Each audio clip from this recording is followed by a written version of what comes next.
Hello ladies and gentlemen, it's Sarah here, and today I'm going to do a bit of a shaming video. These are the books that I bought hardcover in 2017 and did not read. And this is particularly shameful because, one, I may not have paid full price, but I'm counting it as I did. So I could have saved money and just gotten them from the library when I felt like reading them. Or two, waited for the year and then gotten them in softcover, which would have been cheaper. So this is almost wasted money. Now, a caveat here, some of these did come out in the end of the year and I did get them in like November, but because I like a linear year, like a 2017 year, I'm going to show you them anyway. So there was like a little time for me to redeem myself.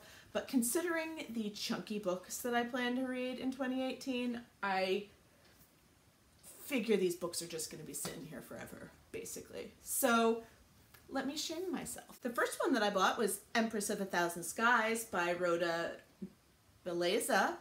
This is a science fiction book. It is young adult. And to make matters worse, I won the second book as an ARC, which the second book in the series comes out in February. I won it off Goodreads, and I still haven't read the first one. Then I have Beasts of Extraordinary Circumstance by Ruth M.E. Lang.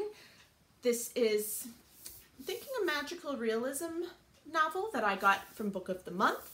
So therefore, you know, I didn't pay full price, but still. Then I got And We're Off by Dana Schwartz. This I also got from Book of the Month. I don't think it was a featured book, but it was one of those other books that you can look at and put in your cart for $10. I believe it's kind of a road trip book, which I love. So, yeah. Then my husband bought me The Traitor's Kiss by Erin Beatty, which has a beautiful cover, if I do say so myself. And it is one of those young adult, I'm not sure if it's fantasy or like more thriller or something, but obviously I wanted to read it. Now this book is part of a series, so I don't know when the second book is coming out, but I don't want to make more mistakes and start buying books if I don't like the first book. So yeah. This one came in a book box, Forever is the Worst Long Time by Camille Pagan. My grandmother stayed up all night reading this book. So at least someone's read it. Then I got Exit West by Mohsin Hamid. This was going around BookTube. It's like famous. And I got it from Book of the Month, and it's still sitting on my shelf. Although I will say my family didn't really enjoy it that much, so. Warcross by Marie Lu. Artemis by Andy Weir. Yes, I know this is not getting wonderful reviews from people, but still, Book of the Month. Manhattan Beach by Jennifer Egan. Book of the Month again. I saw it on someone's channel that it was absolutely fantastic. This was, along with some of these other ones that I'm doing, a later release, so I do have some time still before it comes out in softcover, and I have to feel like super guilty. But still, then I have the third and final book in a trilogy, The Ends of the World by Maggie Hall. Now, I do love this trilogy, and I likely will keep these books because they have girls with dresses on the cover, and so I think they're pretty.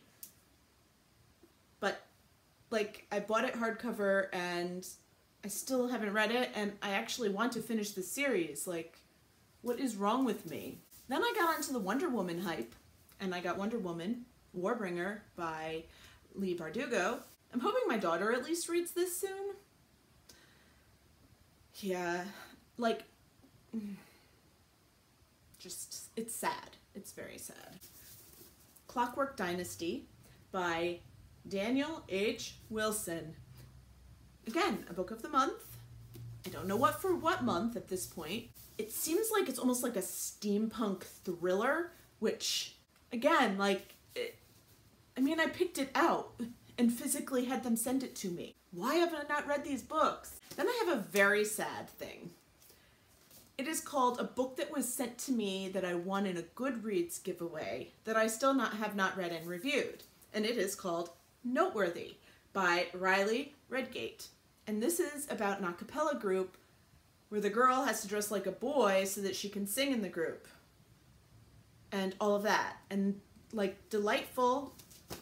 I also bought The Essex Serpent by Sarah Perry. I had heard so many good things about this. My family read it and said it was like a tougher read. Like there was some like vocabulary and things like that. So it's not the easiest thing to read, but that it was excellent.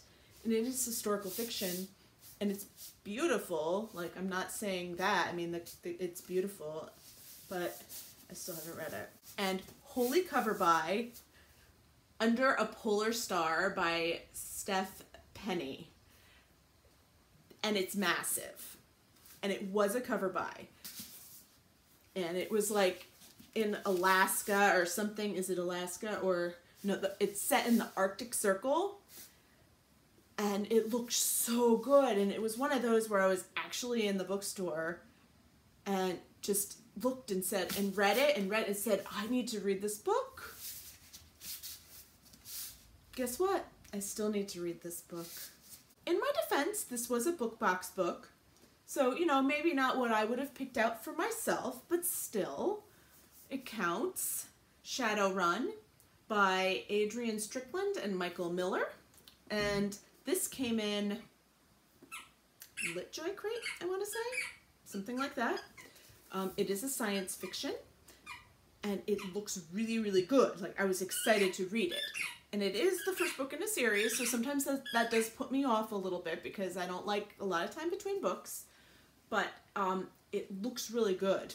And I think the girl in this is the pilot of the ship and in charge. So, yes. Another one that came in a book box, Daughter of the Pirate King by Tricia Levenseller. I've been trying to read this book all year and just haven't picked it up. And I got it in Owl Crate, and it's about pirates.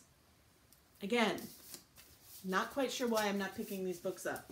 And the last book on my Books of Shame list of hardcovers bought in 2017 is A Million Junes by Emily Henry.